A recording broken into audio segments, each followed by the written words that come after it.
এই প্রশ্নটা ময়মনসিংহ বোর্ড 2025-এ আসছে। প্রশ্নের মধ্যে বেশ কিছু ইনফরমেশন দেওয়া আছে, যদি খেয়াল করো। শুরুতে বলে দিচ্ছে নৌকার বেগ, স্রোতের বেগ, এই দুটো জিনিস দেওয়া আছে এবং দুইটা ক্যারেক্টারিস্টিক্সের কথা মেনশন করা আছে যে করিম যে কিনা ও এ বরাবর রওনা দিয়েছিল এবং বি তে নির্দিষ্ট বেগে পৌঁছে গেছিল, এই জায়গাটা একটু হাইলাইট করে রাখতে চাচ্ছি। এবং রহিম যে কিনা অবি বরাবর রওনা করছে এবং আর বিন্দুতে যে পৌঁছেছে।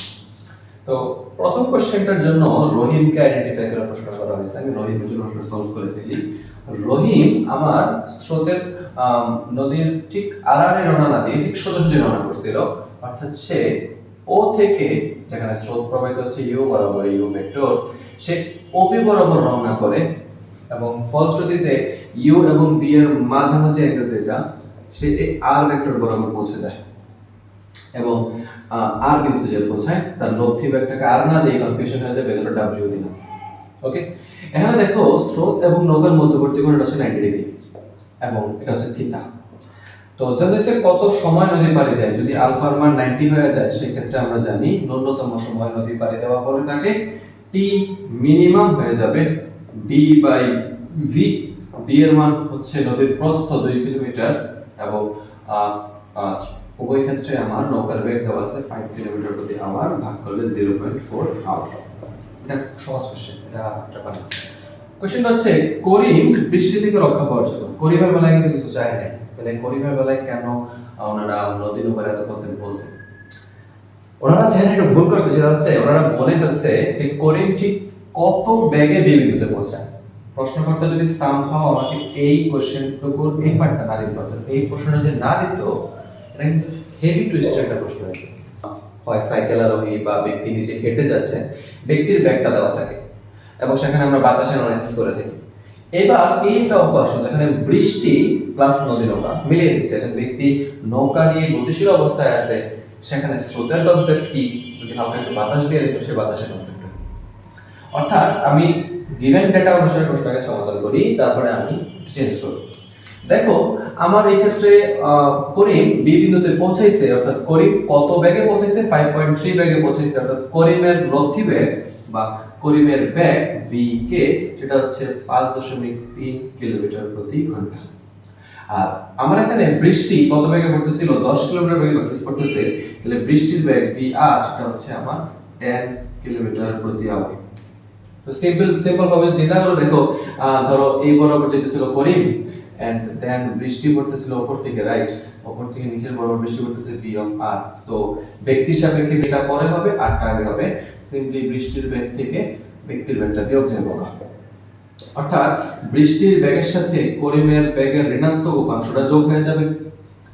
সিম্পল হিসাব, ঋণাত্মক উপাংশটা এই বরাবরই যাবে, এটা হচ্ছে মাইনাস ভি কে। চিন্তা করে দেখো আবার ভি আর এবং মাইনাস ভি কে এর যে লব্ধিটা হবে, ভি আর এবং মাইনাস ভি কে এর লব্ধিটা যদি মাঝামাঝি যাবে, এটাই হচ্ছে করিমের সাপেক্ষে বৃষ্টির লব্ধি বেগ, অর্থাৎ বৃষ্টিটাকে সে সিম্পলি এই বরাবর আসতে দেখবে, রাইট। তো এই বরাবর ছাতা কইরা নিলেই ডান হয়ে যেতেছে, প্রবলেম সলভ হচ্ছে। তাহলে সেক্ষেত্রে তুমি দেখো বৃষ্টির বেগ কত ছিল? 10। বৃষ্টি উপর থেকে নিচের দিকে পড়তেছে y অক্ষের ঋণাত্মক দিক বরাবর, তাই মাইনাস j ক্যাপ। এবং করিম দেখো, করিম কিন্তু যাচ্ছে x অক্ষের ঋণাত্মক দিকে, কত বেগে যাচ্ছে? 5.3 বেগে যাচ্ছে, তাই 5.3 i ক্যাপ। x অক্ষের ঋণাত্মক দিক, তো তাই মাইনাসটা হচ্ছে। তাহলে এখন যদি তোমাকে বলা হয় বৃষ্টি কত বেগে পড়তেছিল, তুমি চাইলে বের করতে পারো। এই যে একটা বেগ পাইছি না আর কে, এটা হচ্ছে করিমের সাপেক্ষে বৃষ্টির বেগের ভেক্টর রূপ। এটা ভেক্টর রূপে থাকার চেষ্টা করবা। ভেক্টর রূপ থেকে খুব সহজেই তুমি কোণ নির্ণয় করতে পারবা, কত কোণে পড়ছিল, x অক্ষের সাপেক্ষে কত, y অক্ষের সাপেক্ষে কত, বৃষ্টির বেগ কত, কত বেগে এসে বৃষ্টি পড়ছিল। এই ভেক্টরটা যেহেতু করিমের সাপেক্ষে বৃষ্টির লব্ধি বেগ নির্দেশ করতেছে, তাহলে এই ভেক্টরের মানটাও সেই লব্ধি বেগের মান নির্দেশ করবে, অর্থাৎ 5.3 হোল স্কয়ার করলে যা আসবে তা হচ্ছে উত্তর। আর যদি ভাইয়া বলে বৃষ্টিটা উলম্বের সাথে কত কোণে আছে, যখনই বলা হবে উলম্বের সাথে কত কোণ, উলম্বের সাপেক্ষে মানে y এর সাপেক্ষে কত কোণ, উপরে y এর সহগ বসাবা, নিচে y এর সহগ, x এর সহগ বসাবা, অঙ্ক এসে পড়বে। ওকে ডান। আর যদি বলা হয় আলম্ব বেগের সাথে কত কোণ, এটা উল্টায় দিব, x এরটা উপরে y এরটা নিচে, তাহলে এখান থেকে থিটা কেমনে বের করবা? tan ইনভার্স উপরে হয়ে যাবে 10/5.3। সহজ না, রাইট। তো এতটুকু অবধি ছিল এই অঙ্কটা। কি হইতো যদি আমার অঙ্কটার জন্য এই প্রশ্নটা আমি মুছে দিই? অর্থাৎ করিম কত বেগে বি বিন্দুতে পৌঁছেছে সেটা না বলে দেই, অর্থাৎ সেই ক্ষেত্রে আমাকে স্রোতের অ্যানালাইসিসটা আনতে হবে। একটু দেখো, জাস্ট হালকা মার্জিন হবে, সেক্ষেত্রে আমি এই ভি কে এর মানটা শুরু থেকে জানি না, আগে থেকে ভি কে এর মান বলে দেওয়া হয় নাই আমাকে। তাহলে সেক্ষেত্রে আমাকে ফার্স্টে বের করতে হবে যে ও বিন্দু থেকে যাত্রা করে করিম ঠিক কত বেগ নিয়ে অবি বরাবর পৌঁছেছিল, অর্থাৎ লব্ধি বেগের কাজ। সেক্ষেত্রে কিছু স্টেপ আমাকে ফলো করতে হবে। জানো ও এ বরাবর রওনা দিয়ে অবি বরাবর পৌঁছেছে, তাহলে সেক্ষেত্রে আমার u + v cos α = 0। তুমি যখন ভিডিওগুলো কত দিয়ে খেয়াল করে থাকো, আমি এমন একটা অঙ্ক কুমিল্লা বুঝিয়ে করাইছিলাম। সেখান থেকে তুমি r এর মান আনবা, r = √u²। r এর ভ্যালুটা পাবা, সেটা হচ্ছে করিমের লব্ধি বেগ, এবং এই লব্ধি বেগটাতেই আমরা নিয়া এই পরবর্তীতে v কে দেব বসাবো। অর্থাৎ সেক্ষেত্রে আমাকে স্রোতের অ্যানালাইসিসটা আগে থেকে করতে হবে। এটা বরিশাল বোর্ড 25 এ আসছে, যেখানে আমার কাছে তিনটা ভেক্টর দেওয়া আছে a b c, এবং তিনটা ভেক্টরের সাপেক্ষে দুটো প্রশ্ন, মানে উদ্দীপকটাতে অনেক কথা ছিল, আমি সহজ করে লিখছি। ওরা বলতেছে a এবং b এর তলের লম্ব দিকে ভেক্টর নির্ণয় করো। আমরা জানি দুইটা ভেক্টরের ক্রস গুণের মাধ্যমে প্রাপ্ত ভেক্টরটি হয় তলের লম্ব বরাবর বাহিরে হয় অথবা লম্ব বরাবর ভিতরের দিকে হয়। অর্থাৎ ক্রস গুণের ফলে, ক্রস গুণফলের ফলে প্রাপ্ত ভেক্টরটি a এবং b দুইটার সাথে কিভাবে থাকে, লম্ব বরাবর থাকে। তাহলে সিম্পলি আমরা তলের লম্ব দিকে ভেক্টর নির্ণয় করা মানে ওনারা কি একটু অন্যভাবে বলছে আমাকে a ক্রস b নির্ণয় করার জন্য। a ভেক্টরের সাথে b ভেক্টরের ক্রস গুণ যদি নির্ণয় করি, আমরা একটু ফর্মালিটি দেখাই দেব। দেওয়া আছে a b একবার, তারপর একটু ফর্মালিটি দেখাই দেব। i j k i কে বেশ কোএফিশিয়েন্ট, i কে বেশ সাপেক্ষে সারিকলম বাদ দিয়ে 424 বিয়োগ 1, j কে বেশ সাপেক্ষে সারিকলম বাদ দিয়ে 358 যোগ 1, k কে বেশ সাপেক্ষে সারিকলম বাদ দিলে -3 + 4 23 i cap 19 j plus k cap. এটা হচ্ছে a ক্রস b তলের লম্ব দিকের ভেক্টর। পারফেক্ট। এটাকে বলা হচ্ছে নেক্সট কোশ্চেনে যে প্রদত্ত বিন্দুটাতে আমার সিটা এটা কি সোর্স নাকি সিঙ্ক। এটা আসলে ডাইভারজেন্সের কনসেপ্ট থেকে আসছে। আমরা জানি ডাইভারজেন্সের মান শূন্য হলে সলিনয়েডাল হয়, পজিটিভ হলে সেটা সোর্সের ন্যায় আচরণ করে, নেগেটিভ হলে সেটা সিঙ্কের ন্যায় আচরণ করে।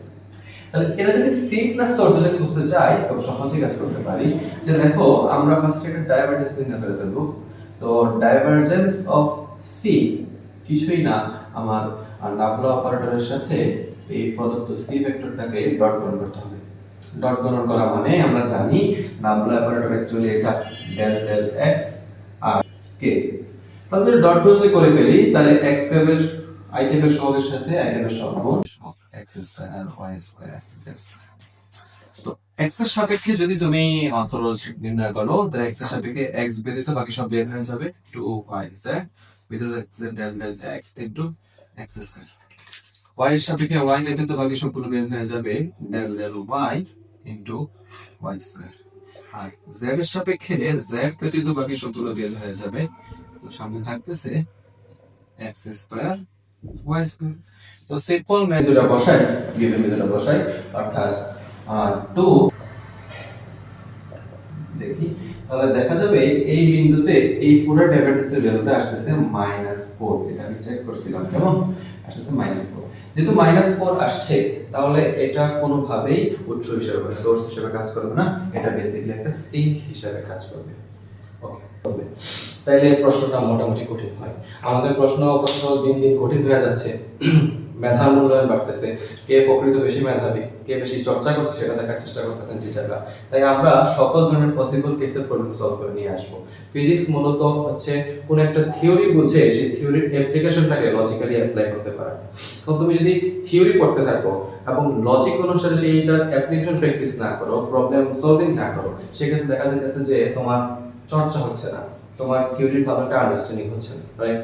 প্রত্যেকটা অঙ্ক তোমার কিছু না কিছু শিখাবে, 25 সালের প্রত্যেকটা অঙ্ক তোমার কিছু না কিছু শিখাবে।